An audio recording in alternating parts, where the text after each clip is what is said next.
Hello, men. Hello, Mgtows. Let's talk about the male today. Let's talk about the male and violence. Violence is usually a reaction to something. 99% of the time, in this world at least, if they're not psychopathic or psychotic, violence will not be enacted by male without a cause. Something enacts the violence. Most of the time, that something is honor and honor codes. The truth is, men and women are socialized very differently. From the time men and women open their eyes as a small baby, she or he understands very quickly whether they are a female or a male. Although there are cultural differences in the world, some boys and some girls have slight nuances and are taught slightly different things. Boys are taught that they have to be strong and leaders. Girls play with dolls and learn to prepare food and clothing and things like that. It's women's duties. Boys are playing with small cars, weapons, and these things encourage practice differences. Sports are taught to men to master the world. Some of the first lessons that women receive are from their mothers, and they are contaminated by these things, these stereotypical views that are determined by society. The next thing that happens is children are socialized in a new environment. The children are entering school, where they are constantly socialized in these happenings. Again, we look at school books and we look at the gender social stereotypes of these things, the images of small kids receiving their books, women with babies in their hand, women preparing food, men working in the field, utilities, jobs like soldiers, sailors, policemen, firefighters. Women are nurses and teachers. These things are socialized into humans. Somehow these perceptions become normalized, as a soldier carrying a weapon or a girl giving birth and taking care of life. These things are socialized. It's a conscious effort by society to teach children and to teach leaders and these stereotypes and perceptions of women to give the acceptable appearance to men that we take. It's imposed on us. And we look at these things in school manuals and find text and reading and courses. Men are good at mathematics. Women are good at cooking. Men are do this. Women do this. One of the things that is socialized into men is violence. We as men, we can look at programs for boys, sort of like the Boy Scouts and the advancement in the Scouts. What is deserving of recognition? How fast does these recognitions come? Should everything be done in ceremonies, and this achievement they can recognize again later during their lives, during these formal courts of honor? And that's what we're talking about today. We're talking about honor. Immediate recognition is a powerful incentive in the Boy Scouts. Most programs follow these sort of programs for boys. The scout receives his badges as soon as possible. He's hurried through these courses and he's certified by this board that reviews, and their ceremonies and conclusions that he is a good man if he does these troop meetings and campouts, and the scoutmaster will present him with badges he can show off to his family and friends and say, I emulated what they taught me to emulate. And a lot of these things are badges that would be like camping and knife throwing and starting a fire, survival skills, stuff like that. Then he's presented with this award, these courts of honor that glorify male violence. I see many doctors and lawyers and judges and males looking at historical explanations for male violence and biological factors and why men act like they do. We assume that men and women are physiologically different. We know this, we can see this, it's a biological fact. Men have more upper body strength than women, and we assume both men and women want to obtain desirable resources. The hunter-gatherers, the strength, this difference, all those things. We ask all these questions of men, but we never look deeply at how the agricultural setting of herding, strength, the desire for men to have a deep advantage over other men and women. Men lift heavy plows and they move animals and stuff like that. They're expected to do food preparation from farms and till the fields and be the sole provider. They learn this from when we are boys.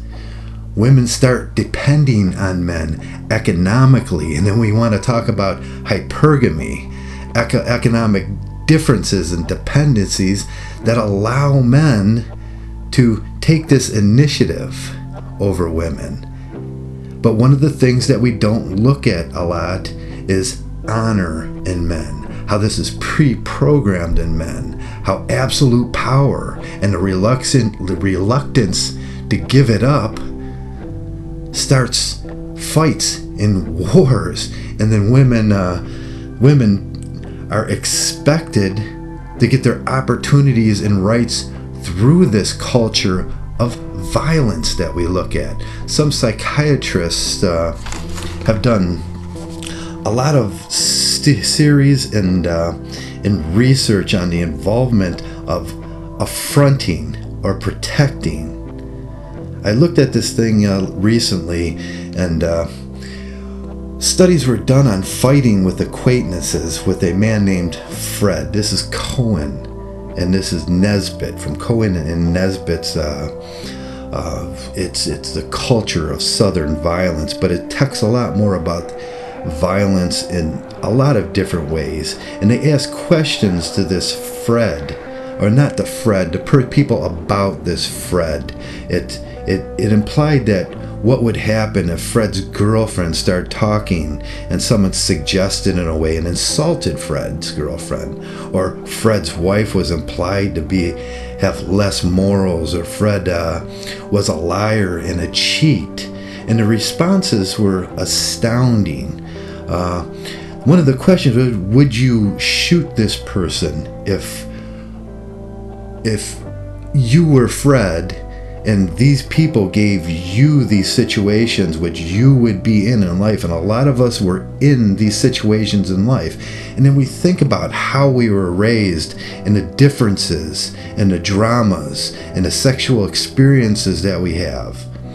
One man was asked about his daughter, if his daughter was raped or offended in any way, and 47% of people said extreme justice would prevail. We looked at different ethnic groups and the defense of honor. We know black men and black boys are treated to defend themselves. We know men in the South are socialized to have an extreme percentage of honor. But what is honor?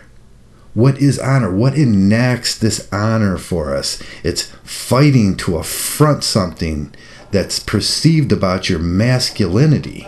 These ideas, different from various places in the world, but mainly most men act the same.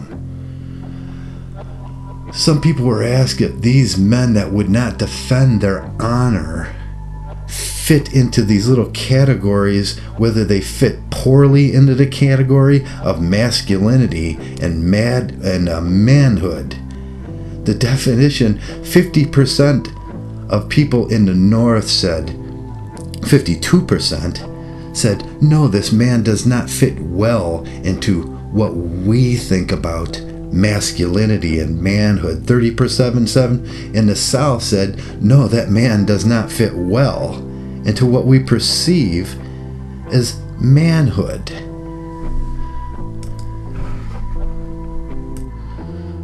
We have to look closely into this culture of honor and this culture of violence as it's specifically endorsed by society, and it's specifically pushed on males from young ages. And then we look out upon this social economic atmosphere and this social atmosphere that we have to live in as men, and we think, did we have a chance? Did we ever really have a chance to be normal as men? These are the questions MGTOWs ask. Did we have a chance to be normal as men? We were socialized into being soldiers. We were socialized into violence. We had to defend the honor of women. We look around the MGTOWosphere, the manosphere, and we see it also prevalent right in front of us. Right in front of us in the comments that we get. You guys aren't acting like men. You guys are shameful. You guys should be shameful is what they're saying. They're saying that you should feel something that they are feeling, that something was missing, that something wasn't socialized into us, that we untangled something that was not natural to us as MGTOWs. And we get this all the time. I see it daily on my blogs. I see it daily in the comments, the enactment of honor. What is honor, I ask? What are these men feeling when they come to us and they say, oh, you guys aren't acting like men? They're interpreting the idea that was idealized in their head from the time they were children. I don't hold it against them, but it's time to untangle these things in MGTOW. It's time not to feel that shame that puts us into places, that puts us into categories as soldiers, sailors, workers, utilities, to protect the women, to give them all they need. Otherwise, you have to feel shame and somehow your honor is enacted. Honor is simply a mechanism. It's a mechanism from a hurting culture. It's mechanisms that were programmed into you as a child. It's not natural. The normalization of violence is not natural, but we are held to degrees of restraint, while these things on one end are being programmed into us, and we're held to these degrees of restraint somewhere on this floating bar. This floating bar that if you do this, you will break the law. And if you keep to this honor code and somehow dominate other men, that you'll be rewarded for that as a man. It's a fine line we walk here in MGTOW. It's a fine line we walk as men. Let's untangle this in your brain. Let's do away with some of these honor codes. Let's look at these things in MGTOW and ask the pertinent questions. Why? Why do I have to feel that way? Why do I have to protect a woman's honor when she should be practicing accountability and responsibility for herself? These ritual codes and laws that we live by, I often laugh when I think about the legalization or the laws that are presented to us in the rituals of mating rituals. You will go to jail as a man and most likely be raped if you don't adhere to these rituals that are instilled into us, these codes of honor. You're a bad man and you'll be put in jail. The Christians will say, rape him, throw rocks at you, because you didn't do these things that they had programmed into them as children. That's all I wanted to talk about today, little men. You guys have a great day. I hope I provided some food for thought. Thanks a lot, man.